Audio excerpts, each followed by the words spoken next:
예배 자리에 나오신 모든 분들께 하나님께서 주시는 은혜와 평강이 가득하기를 주님의 이름으로 축복합니다. 요즘에 그 해외여행을 참 많이 다니죠. 그러니까 유럽에서도 길마다 한국 사람들을 많이 이제 볼 수가 있다고 합니다. 자, 그런데 이제 한국의 문화가 알려지면서 한국 사람들에 대한 관심이 좀 많은가 봐요. 그래서 이런 이제 길을 가다가 이런 행동을 보이면 한국 사람이다라고 하는 그런 이제 이야기들이 많은데, 유럽 사람들은 길을 가다가 목이 마르면 이 물병을 뚜껑을 열어가지고 입에 대고 마십니다. 근데 이제 물을 마실 때 묘기를 부리는 사람이 있다고 해요. 근데 그 사람들은 이 물병 입구를 입에다 갖다 대지 않고 허공에 높이 들어 올려가지고 허공에서 물줄기를 쏘아가지고 입 안으로 이렇게 넣는다고 합니다. 근데 더 놀라운 것은 한 사람만 그러는 게 아니라 돌아가면서 그 물병을 받았고 똑같이 허공에서 물줄기를 쏘아서 마시는데 한 방울도 흘리지 아니하고 모든 사람이 다 그렇게 이제 물을 마신다고 합니다. 그런 사람들이 보이면 여권 확인도 할 필요 없이 어느 나라 사람이라고요? 한국 사람이라고 합니다. 자, 한국 사람이 가지고 있는 특징이 여러 가지가 있는데, 뭐 조금 전에 말씀드린 예로 한국 사람의 이제 가장 그 특징이다, 가장 대표적인 특징이다라고 할 수는 없겠죠. 여러분, 이 정체성이라고 하는 이 말이 있는데, 이 정체성은 어떠한 사람, 어떠한 존재가 가지고 있는 본질적인 특징을 말하는 그런 단어입니다. 이 한국인이 가지고 있는 긍정적인 측면의 정체성이 여러 가지가 있죠. 여러 가지가 있는데 가장 대표적인 것을 들라고 하면 정이라고 할 수 있죠. 정. 이 정, 외국 사람들이 한국에 오면 이 정이라고 하는 말을 이제 파악하는데 시간이 좀 제법 걸리고, 이 정이라고 하는 말은 외국어로 번역도 안 돼가지고 외국어가 없어요. 여기 합당한 외국어가 없어요. 외국어가 없는 것뿐만 아니라 지금 여러분들에게 정이 무엇인지 설명 한번 해보세요 라고 하면 간단 명료하게 두 문장으로 설명할 수 있는 분이 있을까요? 우리도 어떤 게 정인지 이렇게 좀 오래 살아온 체득하면서 얻은 어떤 그런 그 나름대로 했던 그 생각들은 있지만 이걸 명확하게 정의할 수가 없죠. 그게 이제 우리 한국 사람이 가지고 있는 정이라고 하는 그런 이제 정서가 있고, 또 한 가지만 더 들자면 한국인들이 가지고 있는 이 대표적인 특징 가운데 하나가 이 부지런함과 근면 성실함에서 나오는 회복력입니다. 회복력.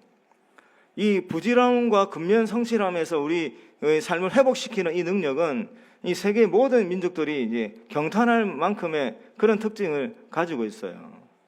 여러분, 우리나라가 과거부터 얼마나 많은 어려움을 겪은, 얼마나 많은 침략을 겪고 얼마나 많은 어려움을 겪었던 그런 민족입니까? 그냥 최근에 한 100년에서 150년 사이만 본다 하더라도 일제강점기를 거쳐왔고, 그에 끝나자 얼마 되지 않아서 6.25 전쟁이 이제 일어났고, 전쟁으로 온 나라가 쑥대밭이 되어가지고 그 참혹한 상황 가운데 가난함과 싸워야 됐고, 또 이제 경제가 좀 일어난다 했더니 IMF가 터져가지고 많은 사람들이 직장을 잃으면서 고통을 겪었던 그런 시간을 지나왔습니다. 그럼에도 불구하고 우리나라 사람들은 포기하지 않고 근면하고 성실하게 일함으로 그 모든 것들을 다 극복해내었죠. 그러면서 이것을 이제 연구한 학자들이 이제 여러 가지 이제 그 주장을 펼쳤는데, 미국의 그 역사학자 중에 브루스 커밍스라고 하는 학자가 이런 표현을 썼습니다. 한국인들에 관해서. 한국인들은 이 온 나라가 잿더미가 되었는데 전쟁의 잿더미 속에서도 무너진 모든 것을 다시 세울 수 있을 만큼 근면하고 강하고 포기하지 않는 국민들이다. 이렇게 정의를 내린 거예요. 이걸 우리 한국인의 대표적인 정체성이라고 할 수 있는 거죠.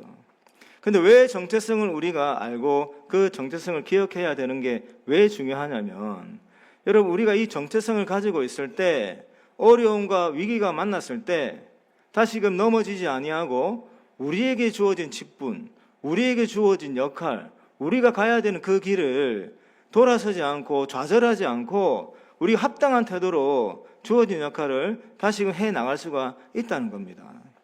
그래서 여러분, 나라 경제가 어렵거나 이 환란이 많이 생길 때 이 방송에서 어떤 그 광고를 많이 하냐면, 조금 전에 말했던 우리나라가 아주 어려웠지만 우리 모든 국민들이 힘을 합해가지고 이 위기를 극복한 적이 한두 번이 아니다라고 하는 그런 광고를 많이 보내죠.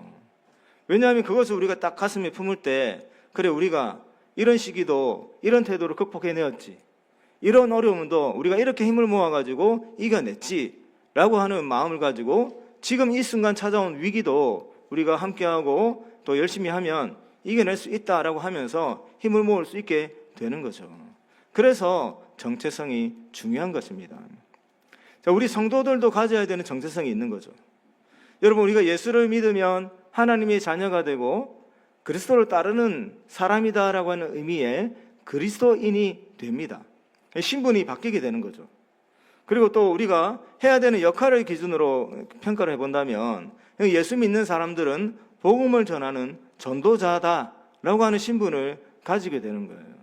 그래서 오늘은 우리가 이 복음을 전하는 이 전도자로서 어떤 정체성, 어떤 것들을 중요하게 생각하고 가슴에 담아야 우리가 복음 전도자로서 우리에게 주어진 직분을 성실하게 감당할 수 있을까에 대한 부분을 전하도록 하겠습니다.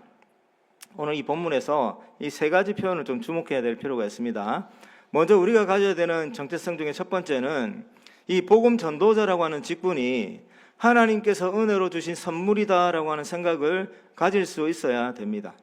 사도 바울이 오늘 그렇게 표현하죠.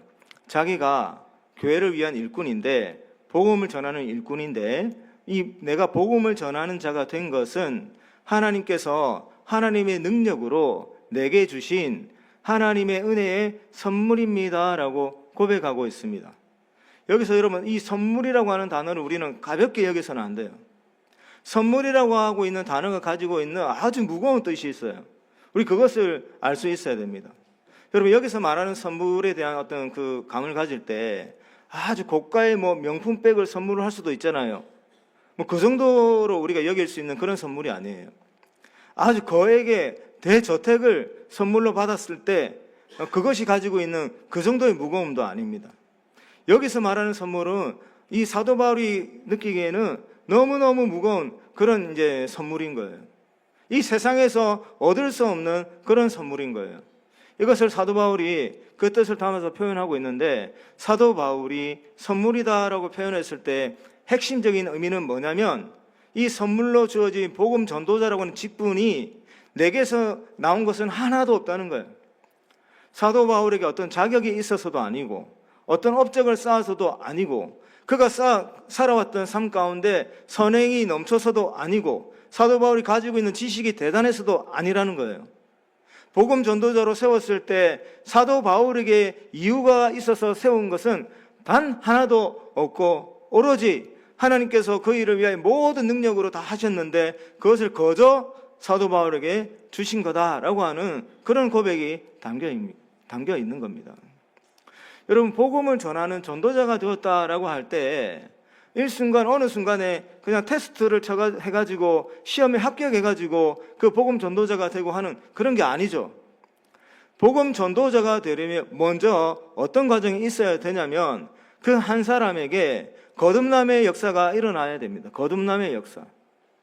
그 심령이 거듭남의 역사가 일어나서 그가 예수 그리스도를 구주로 영접하는 역사가 이어서 일어나야 합니다. 예수를 구주로 여기고 그 자신의 주인으로 여기며 살아가는 그런 역사가 일어나야 되고, 이렇게 예수를 믿는 사람들이 점점 거룩해지고 성화되어서 하나님이 누구인지를 알아가고 하나님의 나라를 보게 되고, 이 복음을 증거했을 때 이 복음이 일으키는 그 능력들이 얼마나 위대한지에 대한 그 가치를 깨닫게 되는 역사가 일어나야 되는데, 처음부터 끝까지 모든 과정들을 하나님께서 행하셔서 사도 바울에게 거저 주신 일이다라고 하는 그런 고백을 하고 있는 겁니다. 여러분, 사도 바울이 먼저 복음 전도자가 되려면 거듭나서 예수님을 믿어야 이제 된 거였죠. 이 사도 바울이 예수님을 믿어가지고 구원을 얻을 만한 합당한 자격이나 어떤 그런 업적이 있었습니까? 사도 바울에게는 구원을 얻을 만한 이유가 단 한 점도 없었습니다. 예수를 믿기는커녕 이 사도 바울은 어떤 사람이었냐면, 예수를 핍박하는 자였고, 예수 믿는 사람들을 핍박하는 자였고, 교회를 깨트리고 파괴시키는 일을 주도적으로 했던, 철저하게 예수를 대적했던 그런 사람이에요. 그런 자가 예수를 믿게 된다는 것, 예수를 구주로 받아들인다는 것. 이게 얼마나 이 놀라운 일입니까? 사도 바울이 예전에는 그 예수 그리스도 은혜를 거부하고 자신의 의로움을 드러내며 자신의 의로움으로 구원을 받을 수 있다고 생각했던 그런 사람이었어요. 그 의로움을 가지고 이 예수 믿는 사람들을 색출하러 다니는데 앞장섰던 인물이었고, 그 모여서 예배드리며 함께 교회 생활하는 성도들을 잡아가지고 매질하고 그들을 가두고 감옥에 가두고 때로는 그 매질과 그 핍박을 가하는 과정 가운데 예수 믿는 성도들이 죽임을 당하는 그런 일까지 일어났습니다. 대표적인 인물이 교회에서 아주 신실하게 사역했던 스데반이라고 하는 이 집사가 사도 바울의 그 앞에서 죽임을 당하는 일이 일어났던 거죠. 사도 바울이 이런 사람이었어요. 복음을 전하기는커녕 이 예수 믿는 사람을 죽이는 데 앞장섰고 교회를 깨트리는 데 앞장섰고 예수의 이름을 땅에 파묻는 일에 앞장섰던 그런 사람이 사도 바울이었는데, 어느 날 예수님을 만나게 된 거예요. 어느 날. 그러니까 사도 바울의 입장에서는 구원을 얻게 되고 구원을 얻어서 하나님 나라의 가치를 알게 되고 이 복음을 전했을 때 어떤 그 귀한 일이 일어나는지에 대한 그 가치를 깨닫게 되어서 이 복음을 증거하는 일을 지금 하고 있는데, 그 모든 과정이 하나님이 내게 은혜로 주신 선물입니다 라고 그런 이제 모든 과정을 담아서 표현을 하는 거죠.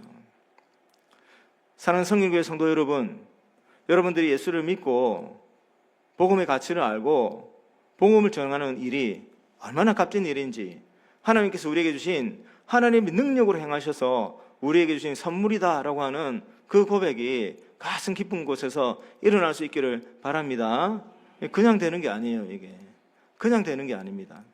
하나님의 은혜가 있어야 이게 인정이 되는 거예요. 여러분, 이 이야기를 우리가 잘 이해할 수 있도록 세상에 있는 이야기 하나를 예를 들 텐데, 미녀와 야수라는 하는 그 영화가 있죠. 애니메이션으로도 많이 나왔던 영화입니다. 이 영화에 등장하는 두 주인공이 있죠. 한 명은 야수, 한 명은 미녀. 근데 이 야수가 원래는 어떤 사람이었냐면 한 나라의 왕자였어요. 왕자. 왕자는 어떤 신분을 가지고 있는 자냐면 아버지가 왕이죠. 그 왕의 후계자입니다. 후계자. 그러니까 지금 자기 아버지가 왕으로 있는 그 왕국에서 모든 것들을 다 누릴 수 있는 권세가 있을 뿐만 아니라 차기에는 자신이 왕이 되어서 그 나라를 통치할 수 있는 권세를 가진 자죠. 왕국을 다스리는 권세. 그런데 이 영화에서는 이 왕자가 어떤 그 저주를 받아요. 저주를 받아가지고 야수로 변하죠. 왕자로 나올 때는 아주 멋진 남자로 나오는데, 야수로 변했을 때는 어떤 존재로 나오냐면 그냥 조금 못생긴 사람으로 나오는 게 아니에요. 완전히 바뀌어요. 그냥 사람이 아닌 모습으로 나와요.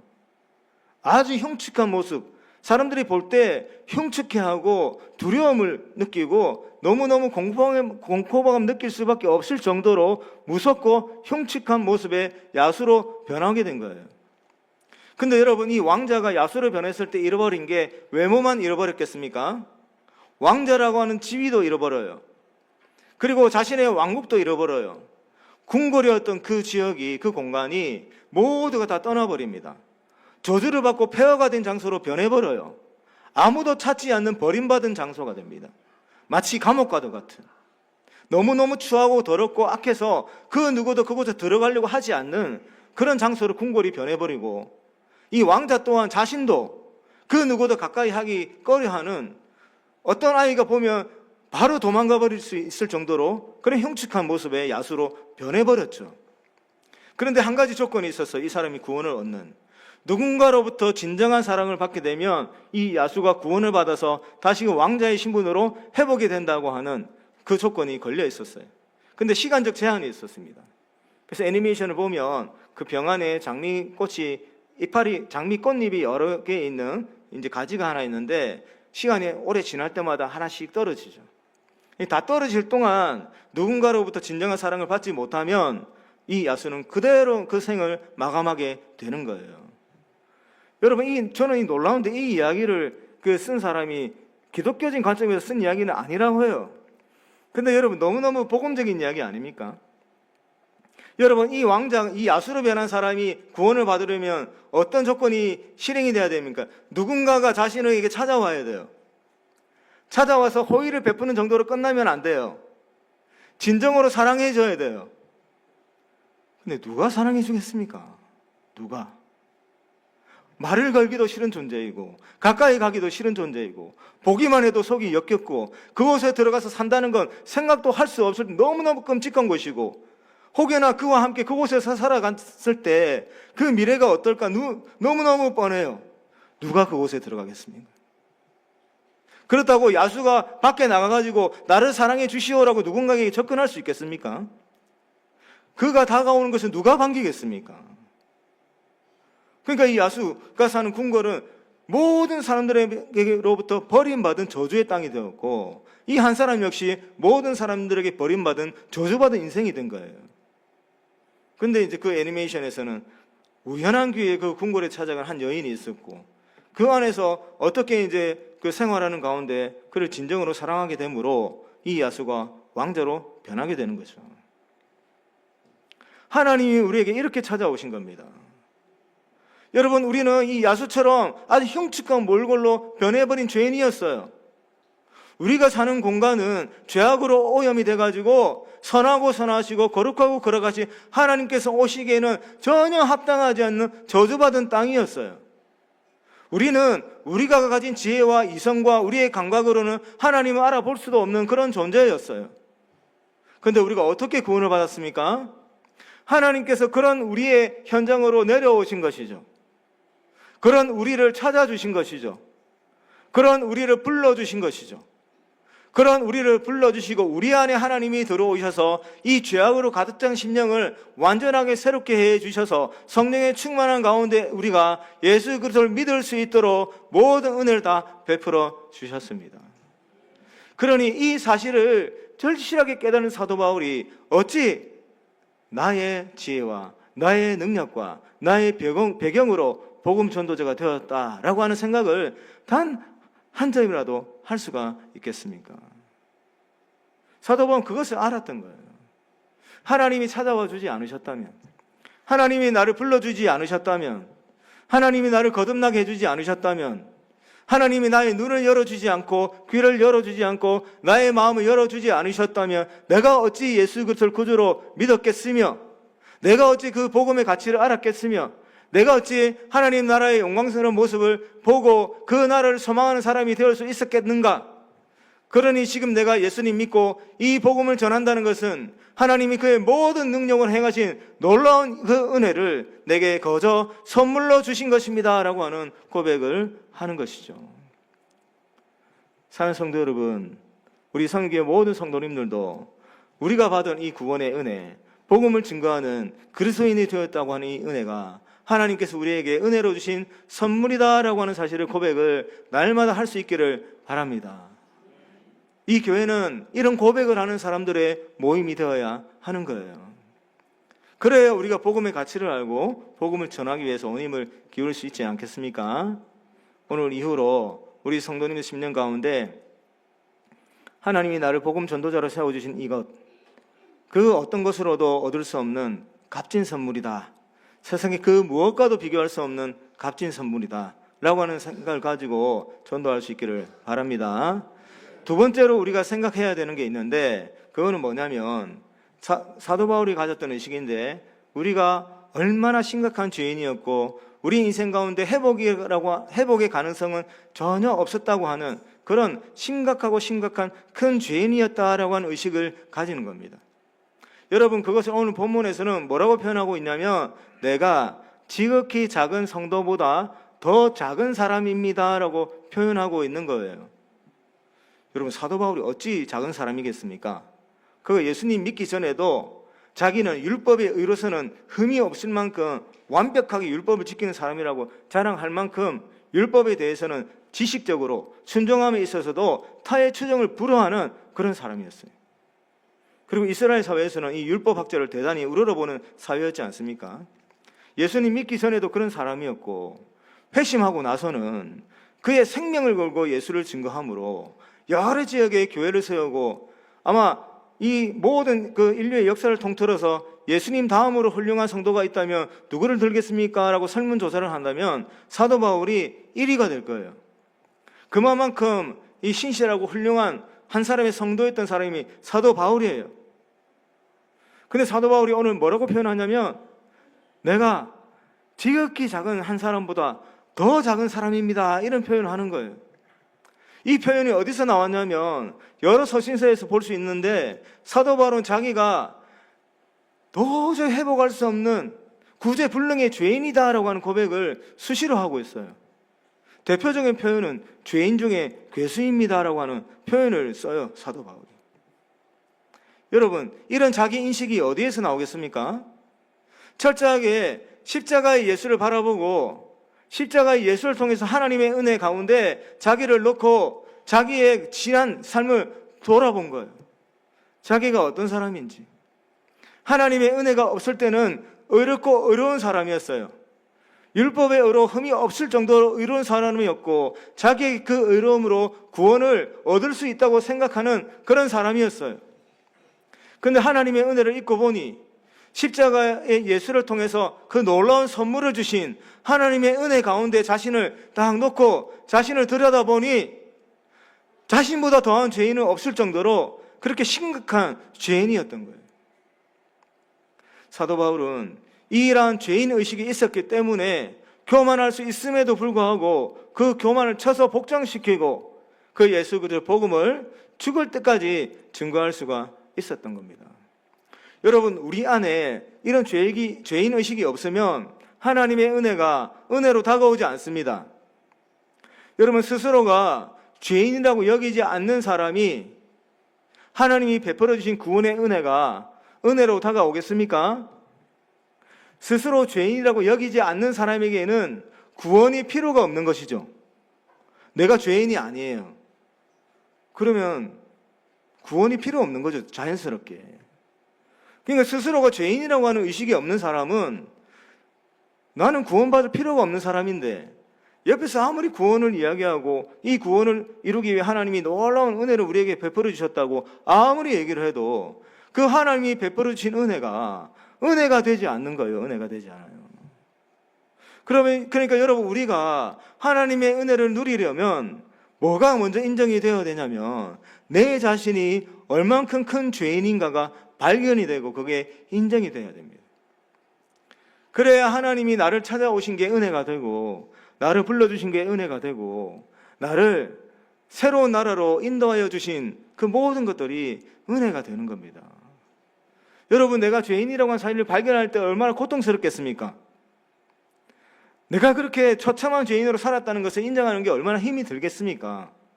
그런데 내가 죄인임을 인정하고 내가 이 죄의 열매를 얼마나 많이 맺어왔는 것을 인정하고 그것을 받아들일 때 우리는 그거보다 더 큰 은혜를 누리게 됩니다. 왜냐하면 그런 자에게 다가오신 분이 누구라고요? 하나님이시잖아요. 모든 사람들에게 버림받아 마땅한 자, 나도 내 자신을 버려서도 마땅한 그런 죄인인데 누가 버리지 않고 포기하지 않으셨냐면 이 천지 만물을 만드신 하나님,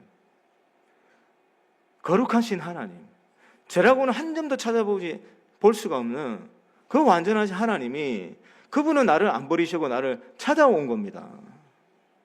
그 사실을 우리가 받아들일 때 하나님의 은혜가 은혜로 다가오는 것이죠. 사랑하는 성도 여러분, 그러니 항상 기도할 수 있기를 바랍니다. 내가 얼마나 죄인인지를 잊지 않도록 해주십시오. 내 인생이 얼마나 회복이 없는 인생이었는지, 회복의 가능성이 없는 인생이었는지, 내 인생이 얼마나 더러운 것들로 가득 찬 인생이었는지, 그러한 삶을 살아왔던 내가 하나님의 은혜가 아니었으면 앞으로도 얼마나 허무하게 살아갔을지, 나라고 하는 이 한 사람의 존재가 얼마나 많은 죄로 가득 차 있는 그런 존재였는지 깨닫게 하여 주시고 잊지 않게 하여 주시고 그러한 나를 포기하지 않으시고 나를 찾아주신 하나님의 은혜를 날마다 기억할 수 있도록 하나님 은혜를 베풀어 주시옵소서. 이렇게 기도할 수 있기를 바랍니다. 그래야 할 때 더 큰 하나님의 은혜를 누릴 수 있는 겁니다. 여러분, 그 교회 역사적으로도 정말 신실한 복음 전도자, 정말 타의 모범이 될 만큼 예수를 증거하고 하나님을 사랑했던 신실한 복음 전도자를 보면 정말 아꼈던 사람이 많아요. 진짜로 아꼈던 사람이 많아요. 막 형법, 실정법으로 그 사람 잡아가고 무거운 벌을 내려도 전혀 이상하지 않을 만큼의 악한 사람이 많아요. 대표적인 사람이 우리 조선에서 이기풍 선교사님, 이기풍 목사님. 이분은 깡패였잖아요. 교회 짓는 데 가가지고 교회 무너뜨리고 성도들에게 폭행가고 선교사님을 그 주먹으로 치고 턱이 깨지게 만들고, 그래서 그 폭행당한 선교사님은 흉터가 안 없어졌죠. 나중에는 이제 친분이 생겨 그거 볼 때마다 이제 이급분 선교사님이 마음이 짐이 돼가지고 그 제주도에서 힘든 사역을 내려놓을 수가 없었다고 합니다. 너무 미안하고 죄송해가지고. 하나의 증거가 되지 않습니까? 또 미국에 니키 크루즈라고 하는 이 복음 전도자가 있는데, 이 니키 크루즈라고 하는 사람은 푸에르토리코에서 태어난 사람이에요. 근데 이 부모님들이 이 주수를 하는 사람이었대요. 부두교. 그래서 이 부모로부터 좋은 소리를 못 들었던 거예요. 여러분, 이 부모가 자녀에게 너는 악마야 이런 소리를 했답니다. 너를 사랑하는 사람은 단 한 사람도 없어. 너는 악마야 이런 이제 이야기를 듣고 큰 사람이 이 니키 크루즈가. 그러면서 이 마음 가운데 뭐가 가득 찼겠습니까? 증오와 이 분노가 가득 찬 이 사람이 젊을 때에 미국 뉴욕의 브루클린으로 가가지고 이제 폭력 청지에 몸을 담게 되는 거예요. 그래서 갱단에 두목이 됩니다, 이 사람이. 그래서 마약을 팔고 각종 폭행을 일삼고 살인하고 이런 이 폭력 조직 갱단에 두목이 되었어요. 근데 브루클린에 들어온 한 젊은 목사님을 만나고 그 목사님과의 어떤 접촉을 통해서 예수 그리스도에 대한 복음을 듣게 되고 한 집회 가운데서 회심을 하게 되죠. 그러면서 자기가 얼마나 큰 죄인인가를 깨닫고 그 다음부터 정말 이 예수 증거하는 데 목숨을 걸며 살았던 그런 삶을 살았습니다. 청소년들을 전도하고 마약에 중독된 자들을 돌보고 여러 사역을 그가 죽을 때까지 그런 사역을 감당하는 정말 신실한 사역자로 살아가게 됐는데, 그가 포기하지 않고 예수 그리스도 증거하는 그런 삶을 살았던 데는 과거에 자기가 얼마나 큰 죄인으로 살았는가 하는 것에 대한 분명한 인식이 있었기 때문에 그런 삶을 살아갈 수가 있었던 거죠. 우리 복음 전도자는 모두가, 여러분, 우리가 살인을 안 해도, 도둑질 안 해도, 강도가 안 해도, 여러분, 우리 내면 깊숙한 곳을 들여다보면 그 심한 죄인들이나 우리나 별반 차이가 없는 그런 죄인들이에요. 그래서 하나님의 은혜가 필요한 거예요. 우리가 얼마나 심각한 죄인인지를 알려면 하나님의 은혜가 필요한 거예요. 그래서 그것을 깨달을 때 하나님의 은혜가 100배, 1000배로 우리에게 다가와서 나를 구원하여 주신 그 하나님, 그 복음의 은혜가 너무 감사해서 그 은혜를 증거하며 살아갈 수 있게 되는 것이죠. 사랑하는 성도 여러분, 우리 성도님들 모든 10년 가운데 오늘 이후로 더욱더 우리 자신이 정말로 회복 불가능한 죄인이었다라고 하는 사실을 새롭게 깨닫고 그 사실을 가슴에 품고 그럼에도 불구하고 나를 찾아오신 하나님의 은혜를 기억하며 살아갈 수 있기를 바랍니다. 그 은혜를 가지고 복음을 증거할 수 있기를 바랍니다. 그리고 세 번째로 이 복음 전도자가 가져야 되는 이 생각이 뭐냐면, 사도 바울이 오늘 이런 표현을 합니다. 자기가 이제 모든 자보다 더 작은 자가 되었잖아요. 그런데 복음을 증거하는 것은 어떤 목적이냐면 측량할 수 없는 하나님의 은혜를 증거하기 위함이다, 이런 표현을 합니다. 측량할 수 없는 하나님의 은혜를, 그리스도의 풍성함을 전한대요. 전하기 위해서 자기가 정말 작은 자지만 복음 전도자가 되었대요. 근데 이 말의 중심에는 뭐가 있냐면, 사도 바울이 먼저 자기가 복음 전도자가 된 것은, 하나님이 그런 은혜를 준 것은 측량할 수 없을 정도의 은혜입니다 라고 하는 고백이 있는 거예요. 그것을 깨달은 거죠. 그래서 자기가 누린 측량할 수 없는 하나님의 은혜를, 그것을 모르는 사람들에게 전하기 위해서 복음을 전하는 거예요. 여러분, 우리 예수 믿는 성도들은 다 우리에게 주신 하나님의 은혜가, 복음을 전하는 자로 삼아주신 하나님의 은혜가 얼마만큼 큰지 측량할 수 없을 정도로 크다, 무한대의 은혜다라고 하는 사실을 우리는 가늠할 수 있어야 됩니다.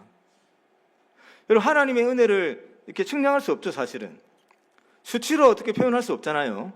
그런데 우리는 하나님의 은혜가 측량할 수 없다는 사실은 측량할 수 있어야 돼요.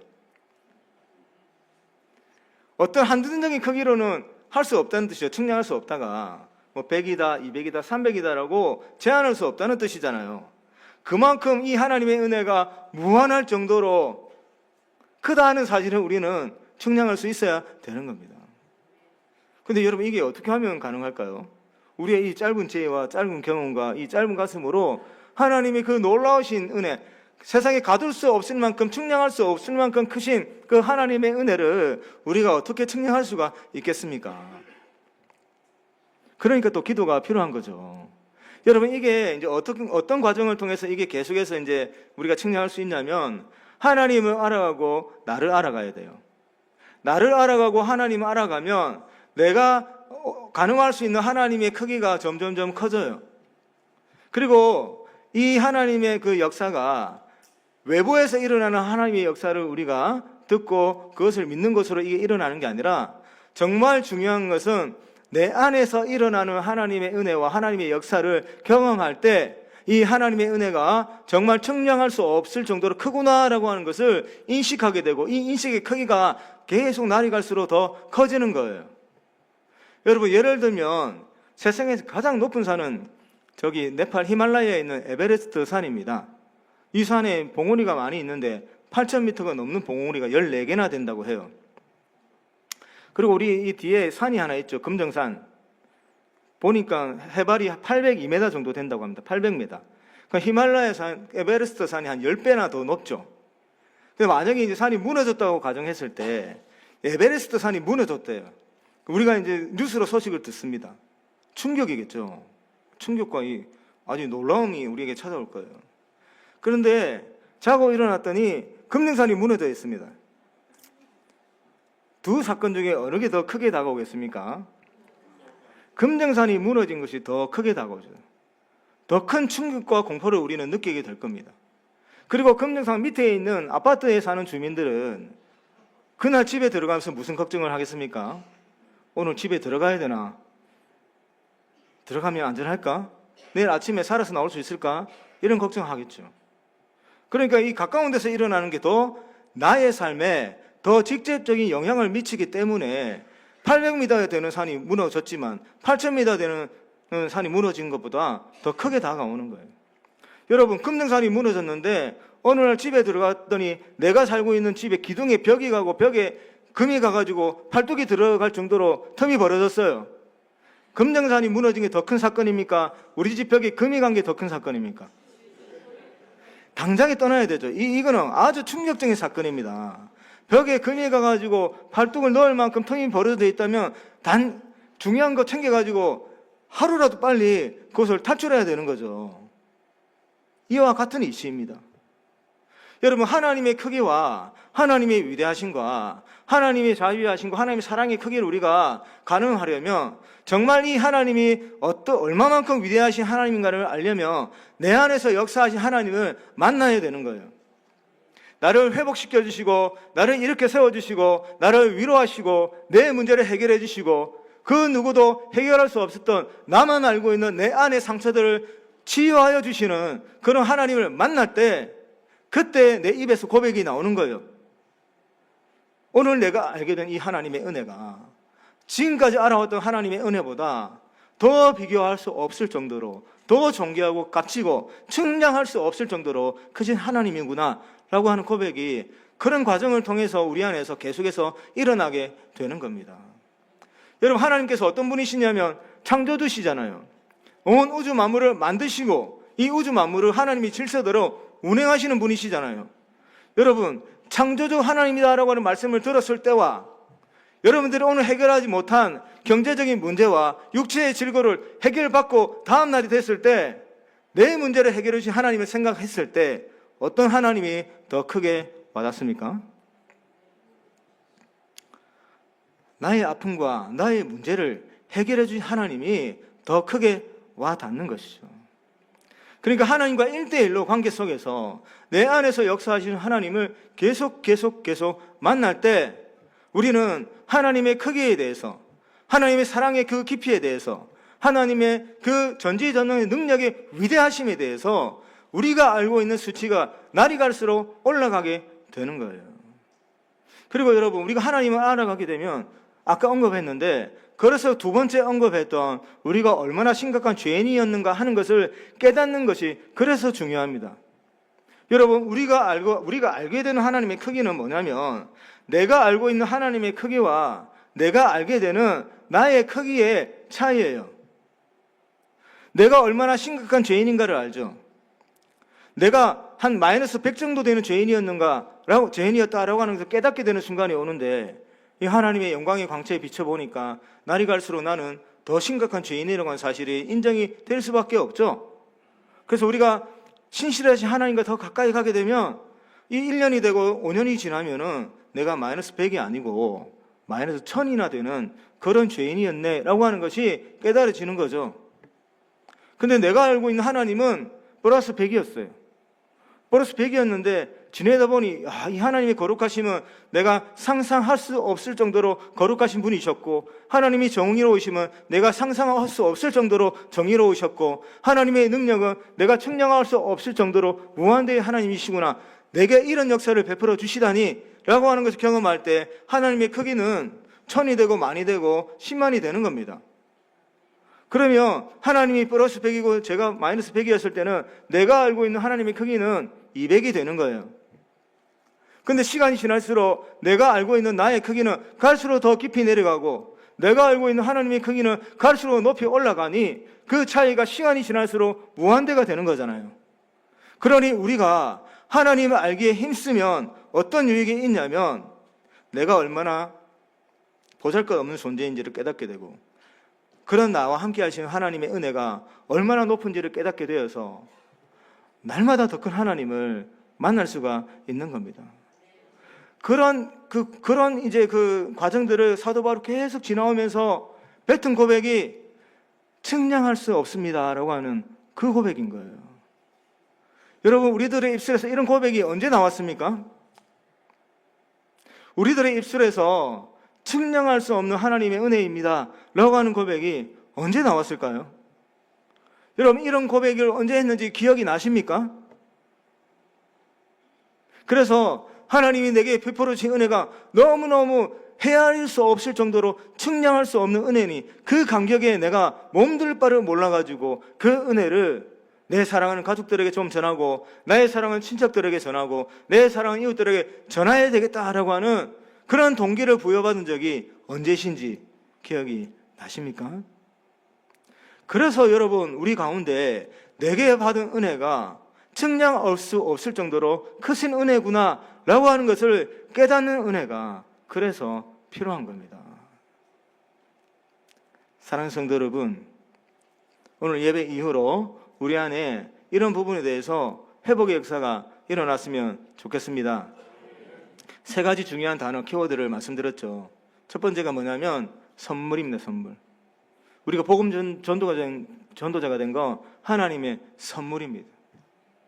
이 선물에 담겨있는 사도 바울이 가지고 있는 그 어미하고 무거운 그 의미를 저와 여러분들도 깨달을 수 있는 은혜가 있기를 바랍니다. 두 번째 기억해야 되는 것은 내가 심각한 죄인이다라는 거예요. 지극히 작은 자보다 더 작은 나라는 거예요. 그런 나를 하나님이 버리지 않으셨고 포기하지 않으셨고, 그런 나를 저에게 찾아와 주셔서 이렇게 세워주시고, 그냥 그렇게 살아가는 것이 아니라 새로운 생명을 살릴 수 있는 거룩한 자로 살아갈 수 있도록 복음 전도자로 세워주셨다라고 하는 사실을 우리는 깨달아야 됩니다. 마지막으로 기억해야 되는 것은 우리에게 베풀으신 은혜가 측량할 수 없을 정도로 크다는 거예요. 여러분, 오늘 여러분들의 그 심령 가운데 이 선물이라고 하는 단어, 죄인이라고 하는 단어, 측량할 수 없는 은혜라고 하는 이 단어가 이 여러분들의 이 심령을 사로잡는 은혜가 있기를 바랍니다. 그 은혜에 사로잡혀서 이 복음 전도자로서의 사명을 충실하게 귀하게